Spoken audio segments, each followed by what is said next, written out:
Halo, assalamualaikum warahmatullahi wabarakatuh. Semangat pagi teman-teman. Hari ini IHSG-nya merah ya, 1,48%.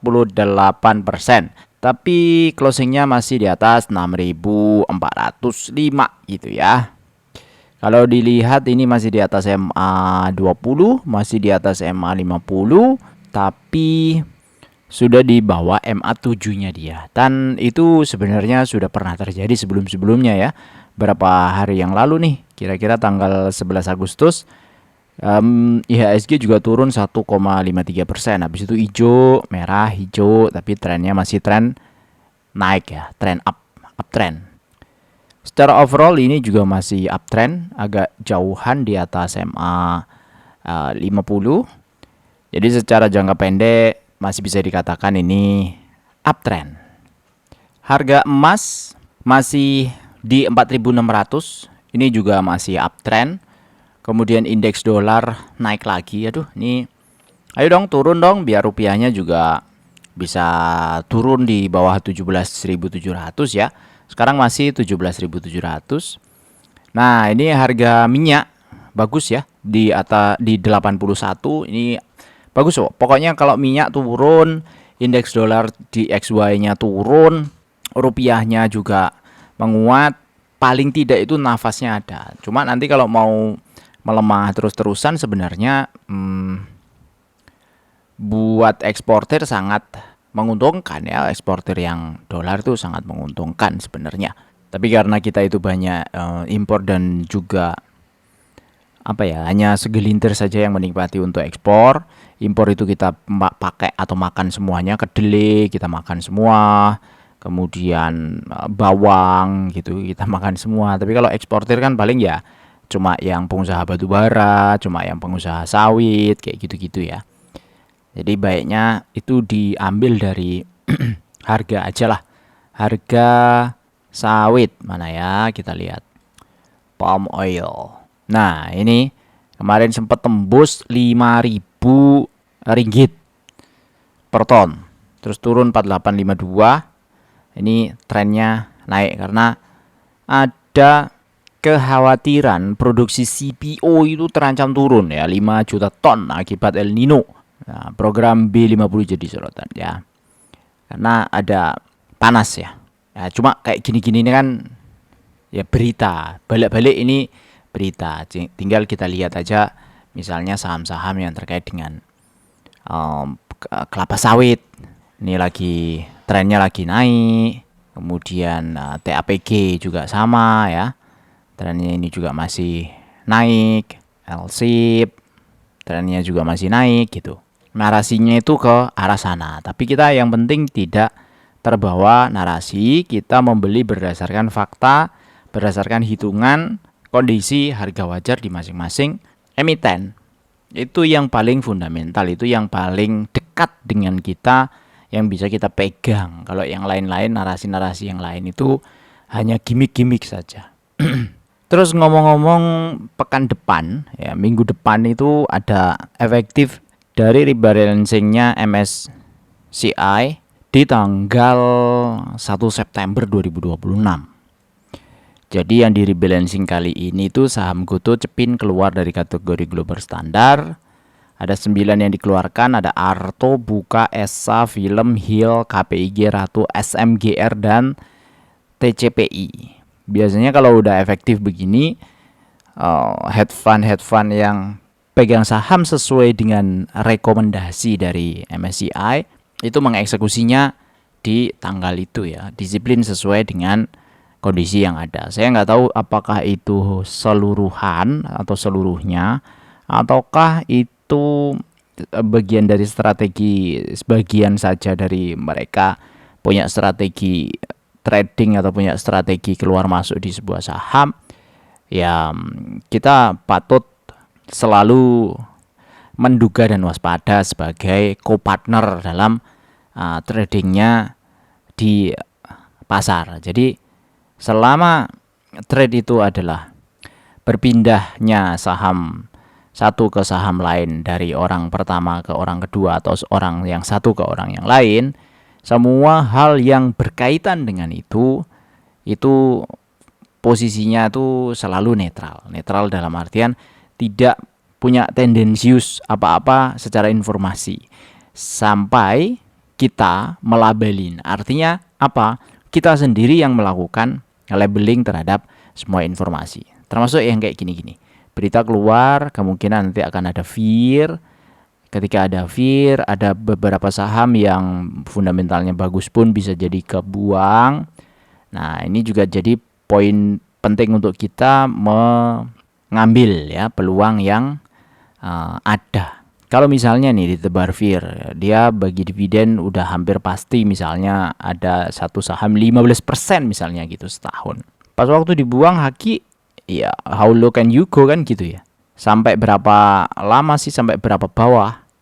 Kalau ternyata kita itu masih masuk, secara harga juga masih oke, ya nggak apa-apa di testing. Tentu kita nggak all inan kan.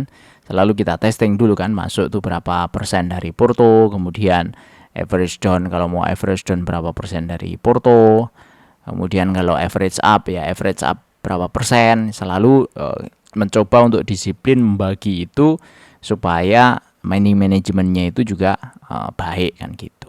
Tadi semua sudah ya, sudah kita bahas.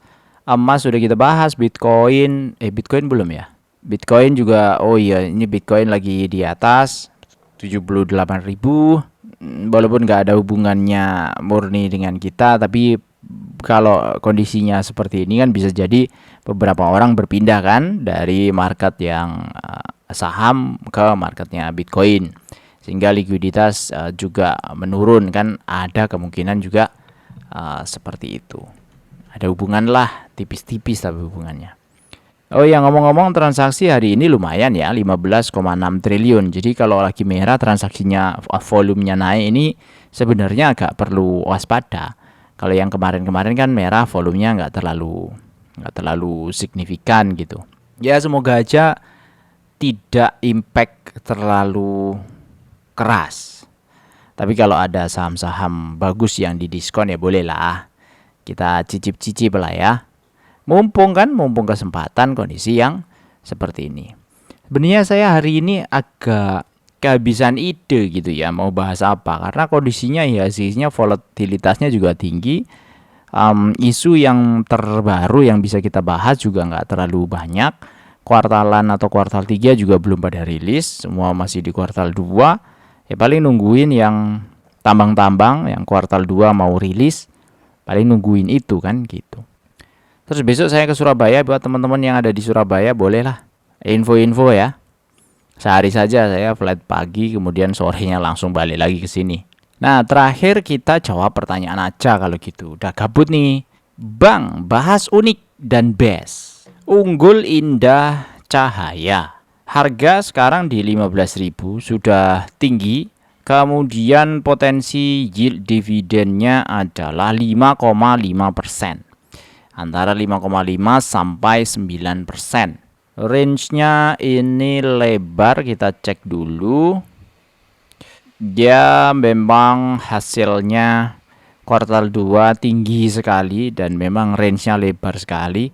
800 ke 1500, 1500 ke 2400 sampai 2800. Ini lompatnya luar biasa, tinggi sekali ya, unik ya.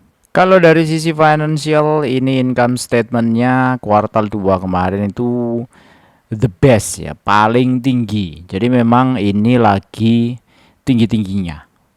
Kuartal 1 1,6 triliun, kuartal 2 1,9 triliun, dan belum pernah unik ini mencapai 1,9 triliun selama kuartal-kuartal sebelumnya. Ini kan 12, 14, 14, 11 ya. Semakin ke kiri semakin rendah, dan profitability kuartal 2-nya juga lumayan tinggi, 334 bio. Itu juga belum pernah tercapai sebelumnya. Ini kan profilnya kan kalau dilihat dia kan bergerak di jualan ya, alkyl benzin ya, AB, salah satu bahan baku utama deterjen. Operasinya dari tahun 85. Ini sudah tua, ini perusahaan udah senior ya di Indonesia. Nah, dengan kondisi itu ya sebenarnya bagus-bagus saja. Nah, revenue-nya atau sales-nya bertambah, net income-nya bertambah, EPS-nya bertambah, ya bagus-bagus saja. Nah, potensi yield dividennya jadinya range-nya lumayan lebar nih, 5,5 sampai 9,7. Itu dengan catatan kalau EPS-nya 1.500-an atau EPS-nya nanti 2.800-an. Kalau posisi ini kan, ini saya edit sendiri nih 1589 itu kan, nggak saya masukin sesuai dengan apa yang tertulis di sini. Jadi saya pertahankan performa 2025-nya saja dulu kan gitu, supaya nggak overconfident. Nah, itu posisinya di 5,5. Tapi kalau ini kita masukin 2.400-an, yaitu berbeda cerita. Nah, kan 8,3%. Ini mengkhawatirkan sebenarnya karena takutnya kalau over optimis, ini lagi di atas nih, transaksi kan kecil, cuma 100 jutaan tuh, 400 jutaan. Ada yang haki, karena kemarin kan gede, ini transaksi satu kali gede banget, volumenya gede. Nah, barang-barang kayak gini tuh rawan sekali untuk diobok-obok. Jadi kalau saya taruh di atas sendiri, takutnya nanti teman-teman yang secara kebiasaan itu baru dan ya baru mengenal lah market gitu ya, ngelihat screener, wah ini murah nih, ini ada di atas nih, langsung aja di HK gitu tanpa ngelihat resikonya. Kan kasihan kalau ternyata orang-orang yang lagi pegang ini nanti membanting ke bawah gitu. Ketika dibanting di bawah terus ternyata hasilnya bukan 2.800 atau 2.400 kan masalah. Jadi kuartal 1 kuartal 2-nya ini hanya apa ya istilahnya, hanya nyelesain aja gitu, nyelesain beban keuangan yang ada di situ gitu. Sehingga performa terbaiknya atau performa realnya itu sebenarnya di kuartal 3 dan kuartal 4 kan kita nggak tahu. Nah, karena dia bagi dividen itu di bulan Mei, mungkin Mei 2027 atau nanti Oktober ada interim, ya kita lihat aja nanti sampai closing di kuartal 4 kan gitu. Tapi overall bagus ya Bang. Dengan kondisi ini fundamentalnya sih lumayan ya, lumayan bagus. Range-nya gede gitu. Karena ini saya edit sendiri. Tapi ada resiko di situ. Terus selanjutnya ada BES. Bekasi Fajar Industrial ini dividennya kecil ya. Oh, malah nggak bagi dividen sama sekali ya. Artinya kita tidak ada base fundamental yang murni. Ya, murni artinya trading saja di sini. Nah, kalau trading saja, caranya berbeda lagi dengan kita dividen investing. Dividen investing itu mungkin nggak disiplin cut loss, nggak ada masalah. Karena pada waktu kita entry, posisinya kita berdasarkan harga wajar based on dividen. Yang tadi kayak unik tuh harga wajarnya 9.100 gitu. Kalau di 1.500. Tapi kalau EPS-nya 1.500. Tapi kalau 2.400 harga wajarnya sebenarnya di 13.000. Sekarang tuh harganya tidak jauh-jauh dari harga wajarnya. Tapi kalau ternyata EPS akhirnya sama seperti tahun lalu, tidak ada perkembangan yang signifikan, atau kalaupun kita kasih misalnya perkembangan yang berkembang atau bertumbuh ya 10% misalnya gitu ya, 1.700, maka ketemunya di 6,1% untuk unit potensi dividennya mereka. Nah, tinggal lihat aja nanti Oktober apakah dia bagi interim atau tidak. Nah, kalau base itu karena murni trading, jadi mungkin beberapa influencer saham yang ada di YouTube sudah pernah bahas, atau yang punya kompetensi murni di trading bisa bicara terkait dengan ini ya. Monggo. Kalau saya takut salah aja kalau ngomentarin yang tidak biasa saya lakukan gitu. Bukan berarti tahu ya, tidak biasa saya lakukan. Ini kan cuma kebiasaan aja. Kalau dividen investing ya saya biasanya begitu gitu. Bukan berarti tahu segalanya, bukan. Mas, tolong bahas Adro bandingin sama ADI. Bagusan mana buat dividen investing jangka panjang? Nah, ini nanti khusus aja ya, ini celotehannya sudah banyak Takutnya nanti judulnya malah bingung orang-orang karena saham Adro dan Dan ADI itu kan termasuk saham utama ya, papan utama di IHSG. Jadi kalau mau bahas mungkin dari depan aja langsung saya bahas nanti besok kapan-kapan ya. Nah, terakhir ada penutupan nih dari Bang Edi Cahyadi. Matur nuwun Mas Arif, sami-sami Bang. Sharing ilmunya daging ini. Jadi tambah yakin strategi yang saya lakukan setelah dijelaskan Mas Arif. Clear, saya maksimalkan return kalau sudah floating profit 2 kali estimasi dividen, saya TP dulu ya. Monggo Bang. Intinya gini, semua style trade atau semua style investasi itu tergantung dari sopirnya, tergantung dari kita masing-masing. Screener ya just screener, kemudian eksekusi dari screener itu bagaimana, itu bisa dioptimalisasi berdasarkan user experience-nya masing-masing. Saya juga mengalami perubahan ya, perubahan yang cukup signifikan. Kalau dulu misalnya saya ngitung harga wajar perusahaan itu dari EPS, dari PBV, dari hutang, dari apa ya, growth, dari kayak gitu-gitu ya, 2015, 2016 gitu. Mulai gitu, kemudian masuk ada nyangkut, nggak ada cut loss, masuk karena fundamental, nyangkutnya lama, kemudian sempat ditinggalin, sempat naik sendiri, kita nggak tahu naiknya kenapa, dan seterusnya, ada perubahan-perubahan, terus berubah lagi ke dividend investing stylenya hold beli hold gitu, tapi ternyata kok di review-review ada potensi yang bisa kita manfaatin lebih baik lagi daripada misalnya kita dapat 1 tahun itu 9% saja atau 10%, 12% saja. Bisa jadi kita optimasi dengan kita bisa lakukan keluar masuk atau trading yang kecil-kecil dari saham-saham yang berdividen. Kalaupun misalnya dia turun, kita masih tenang karena ada dividennya. Nah, perubahan-perubahan yang kayak gitu-gitu itu sebenarnya berdasarkan style masing-masing. Mana yang membuat cocok untuk kita gitu. Saya ada influence dari orang lain, yes. Tapi style yang saya pilih itu ya saya sendiri yang nyaman gitu. Bahkan saya sama pasangan atau sama istri aja itu beda jauh caranya gitu. Kita aja berbeda, ya sudah biarin. Memang di pasar saham itu semua beda-beda. Beda-beda.